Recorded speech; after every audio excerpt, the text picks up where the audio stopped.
निकिता गणेश तोंडकर. पिंगोळीमध्ये राहते. आरीवर्क हे प्रशिक्षण आहे. ते आरीवर्क बद्दल मला म्हणजे आरीवर्कचे युट्यूब वरती व्हिडिओ वगैरे असतात, ते मी बघायची. तसं थोडं थोडं ट्राय पण करायचे, पण प्रॉपर आपण शिकल्याशिवाय म्हणजे समोर जेव्हा आपला गुरु आपल्याला जेव्हा शिकवतो त्यावेळी आपल्याला पटकन त्या गोष्टी लक्षात येतात. त्याचप्रमाणे ज्यावेळेला आरीवर्कचा क्लास मी म्हणजे खूप दिवस झाले मला ट्रेनिंग पाहिजेच होतं, पण मग नंतर मी एक ऍड मिळाली, म्हणजे माझ्याच मैत्रिणीने मला पाठवली.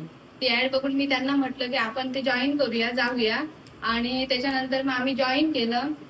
त्यानंतर आमच्या पूजा मॅडम आहेत, त्यांनी आम्हाला म्हणजे आरीवर्क बद्दल म्हणजे पहिली माहिती, बेसिक माहिती वगैरे सगळं सांगून म्हणजे व्यवस्थित त्यांनी शिकवलं. म्हणजे एखाद्याला समजेल असं शिकवलं, किंवा आपल्या काही शंका असेल तरी आपण त्यांना विचारल्या तर त्या म्हणजे एक फ्रेंडली म्हणून आपल्याला ते सांगतात, कंटाळा करत नाहीत, आणि खूप छान वाटलं. आणि मला म्हणजे आज शेवटचा दिवस, पण मी सगळ्या ज्या मॅडमनी शिकवल्या त्या सगळ्या म्हणजे मी प्रॅक्टिस घरी जाऊन केली, तर त्यामुळे मला जमायला झालं आणि खूप मला छान वाटतं. म्हणजे मी स्वतः मला पुढे क्लास वगैरे किंवा असं करायचंय मॅडमांसारखं, त्याच्यामुळे मी जास्तीत जास्त प्रॅक्टिस करून हे जास्त करणार. थँक्यू मॅडम, तुम्हाला सगळ्यांना.